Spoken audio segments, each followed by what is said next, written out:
Ang dokumentaryong Oras Na ay tungkol sa mga environmental deadlines ng ating bansa, pati na rin ng buong mundo. Through visual evidence and time-lapse, ay papakita namin kung paano nakaka-apekto ang tao sa gubat, sa dagat, sa freshwater, pati sa source of energy. So yung Oras Na, base siya sa konsepto na lahat ng tao, kahit ano yung background mo sa buhay, naghahabol ka ng deadline.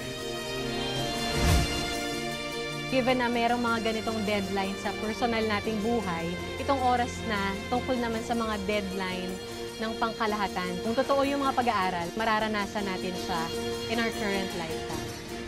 Ito yung docu na masasabi ko talaga na nagpamulat sa aking mata. Mas marami akong natutunan. Mas marami akong na-experience. Hindi biro yung oras na ginugol ng team ng Oras Na para mabuo yung buong dokumentaryo.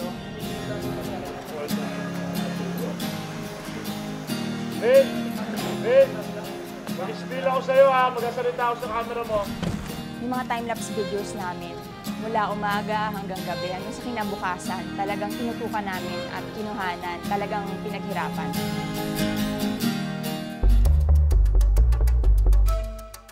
Meron kasing pag-aaral sa Dalhousie University sa Canada na by 2050 maaaring mawala yung mga seafood stock natin sa karagatan. So mahirap patunayan yun. So ang ginawa namin, mga 14 hours kaming nag-shoot sa Navotas para makunan yung kung gaano yung demand natin for fish.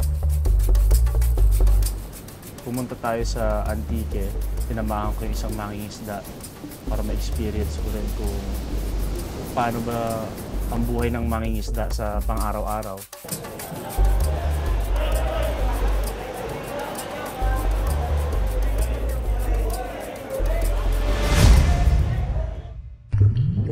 Hindi lang daw isda yung posibleng mawala. Yung tubig inumin natin nangangalim na rin. Tapos yung deadline daw nito, according na rin sa mga eksperto, ay sa 2025.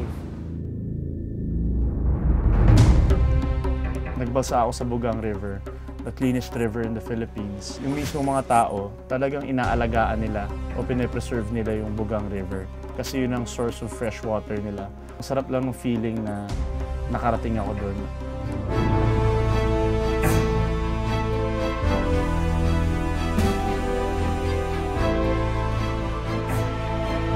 Tinatayang sa taong 2020, wala na ang mga old growth forest sa Pilipinas.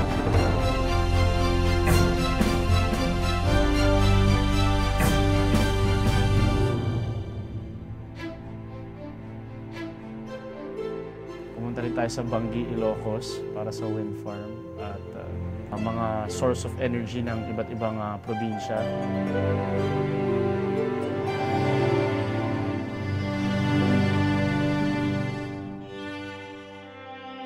Yung environment natin parang it really needs help and it needs help now. We need to take action now.